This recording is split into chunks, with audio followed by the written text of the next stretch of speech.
Welcome back, Panda Gang. This series is True Start Location Japan, one of the tougher starts, especially if you start all the way in the Ancient Age. Right up here, we found some space. I mean, Korea just settled down this city, but what is up with these yields up here? Can someone tell me what's going on in the comments? Like, 2 food, 3 production. It's tundra. I'm not understanding why these yields are so awesome.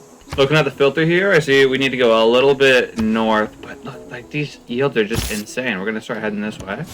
There is some barbarian action going on that we saw at the end of last game, but I'm going to start moving this settler towards there.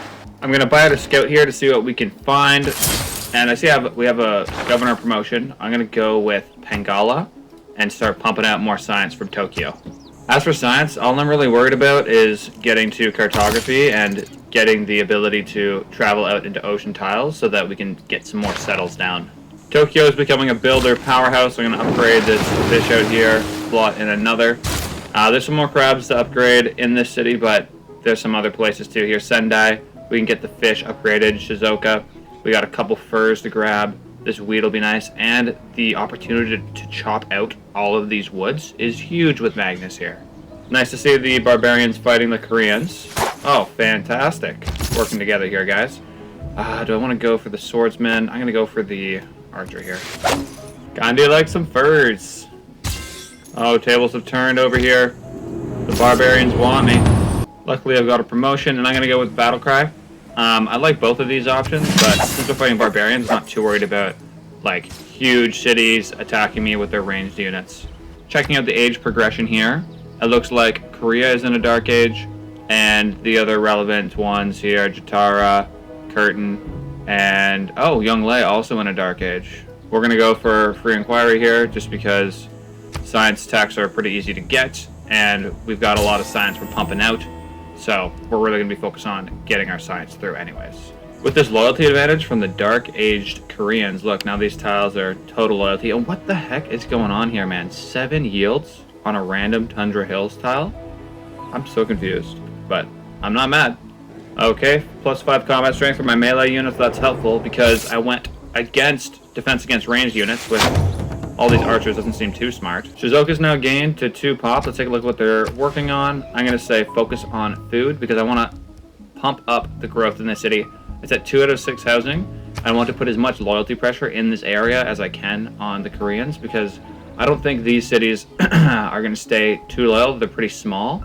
And the more loyalty we have here, the easier it's going to be to hold cities to the north as well in this area just filled with awesome yields.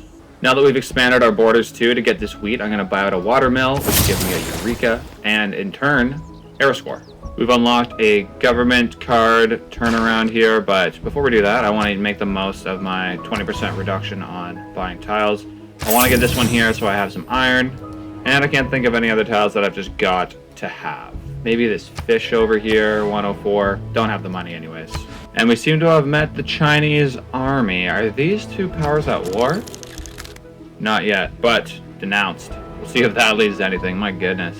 I feel like I'm close here of clearing up this barb camp, but it's getting a bit risky with the swordsman health, so I'm going to back him off here. That way, if that archer wants me, it's got to come over the river and come right next to me.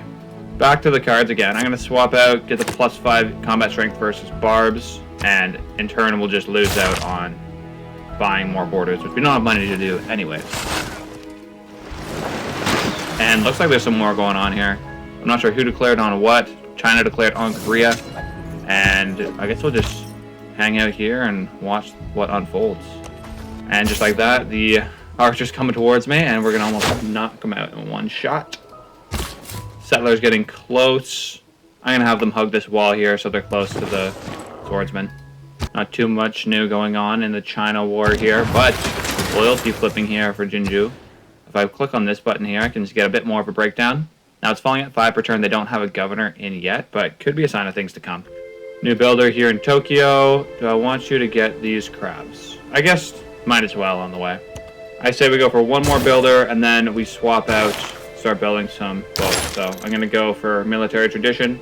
Get this at least close to finish so that I can get a card change whenever I feel like it. After this builder, they're now here in the city, ready to do some chopping. We've got Magnus here, and I've actually swapped over to producing builders because I've got 30+ production towards builders, and although I do want to get the Ancestral Hall built quickly, if I get 30% bonus on my Magnus bonus already on harvesting things, I'm gonna have to do that. Now we got an extra builder too, which we can send to first next turn. New city of Shanghai, founded here by the Chinese. I've got a good bit of army here around there. Grabbing all these first, gonna sell those off, make some money. And it looks like the archer wants to fight again. Not very smart, buddy. And great, we've secured at least some safe space here for our settler. Looking over to the city of Busan, there is some more barbarians going on, so I do want to get the settler down soon, so we actually have the city down. Swordsman can heal up and hold it down. Busan getting aggressed, man. These Koreans just can't get away from the barbs. My goodness. I'm going to have this settler settle down on this beast tundra tile. My goodness. Free production right off the bat. And we're pretty close to getting a new culture. We'll sub in a new government soon. I want to sync that up, though, with Osaka hitting number 3 on the lighthouse. Tokyo hitting 4 turns on the builder. Then we'll pump out ships. So I'll sync those 2 up, but then I can buy out all these awesome tiles around here, too. It's going to be awesome city, man. In the meantime, the swordsman can just hang out, heal up, and then take out this camp very soon. First build, I'm going to go with the monument. Builder's going to improve the iron here, and now if we look at our sort of macro economy here, we're getting 4 iron per turn. This just hasn't updated, so 4 iron. And we're doing over 100 gold per turn in income as well. Sendai finally getting a little upgrade. Growth is going to about double there because we've got the housing up to 5. Osaka finally finished its lighthouse, and we're going to have it start working on naval units. Let's go galley. Korean city razed to the ground. Busan looks like it's falling into rebellion here. 10 turns, falling 9. Now if they did get a governor in there, maybe they can stop it from falling, and I'm guessing switching to me. I would appreciate that city. We're going to swap into military tradition and get that government change next turn. Fantastic. Well, we still got the builder boost in here. I'm going to chop out another. Swap back to Ancestral Hall. Only 4 more turns. Fantastic. I bought a trader here in Shizuoka, and I'm going to send them to Osaka. I just want to get this little road built here across this river, just in case we want to move troops across more quickly, right? Okay, I'm going to take off the builders, put in reduced cost of purchasing tiles. Oh, but before we do this, we want to use this discipline card we still have in here and do some barbarian fighting. Have this swordsman take on the spearman, just free, +5 combat strength. I like that. But I'm going to slot in the maritime industry card so we can start doubling our production towards naval units, and we'll start purchasing tiles for cheaper. Let's do that right now. As for envoys, we'll put one into Muscat here. It's got the construct an encampment quest, which is one of our plans, and with the fancy card we can get +2 envoys with them. Now we can start buying tiles from Kyoto. Now I'm not too concerned with picking up the best tiles around here, taking them all from Korea, because the city of Busan is going to rebel pretty soon, it seems like, anyways, especially with Kyoto and Shizuoka being such strong cities. But I want to do some cheeky stuff over here, such as jump across, grab this tile by the coast.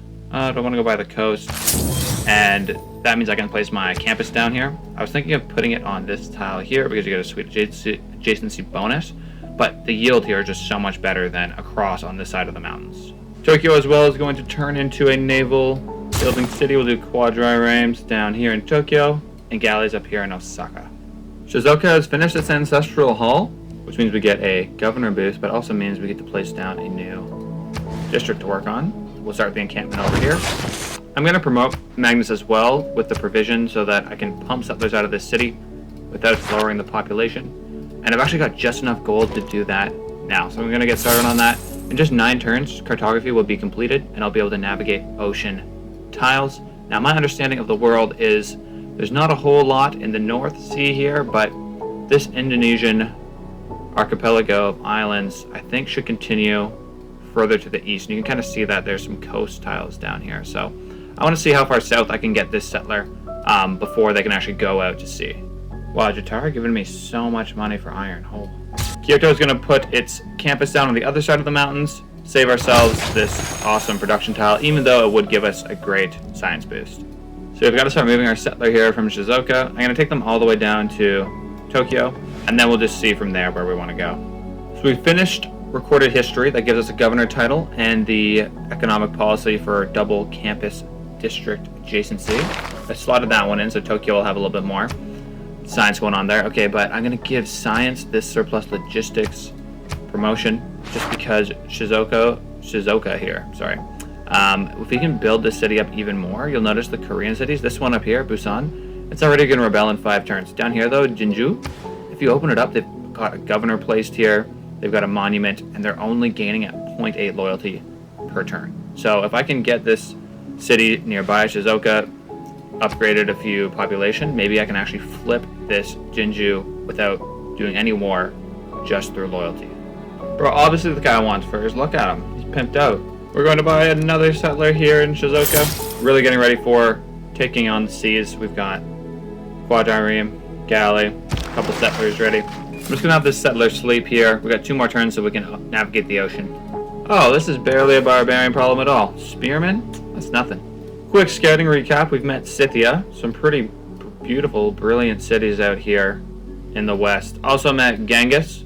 Genghis, though, doesn't seem to be doing that well. He's got less science and, well, a little bit more culture than us, but not very good compared to the rest of the AIs. In other news, Busan has flipped independent, and it looks like we are in pole position to take control once its loyalty runs out, and they pick a new civilization.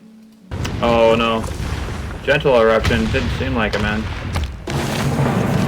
And we've got cartography. We can get out on the ocean.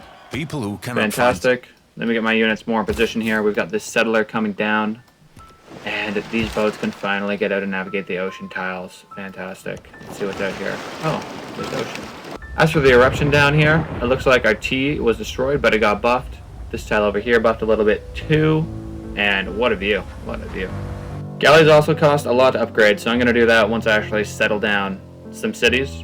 I'm not going to wait around to save money to upgrade these guys before we go out. We really just got to get out on the seas. Thanks for watching today's video, guys. A lot has changed. We've taken control of this northeastern corner of Asia.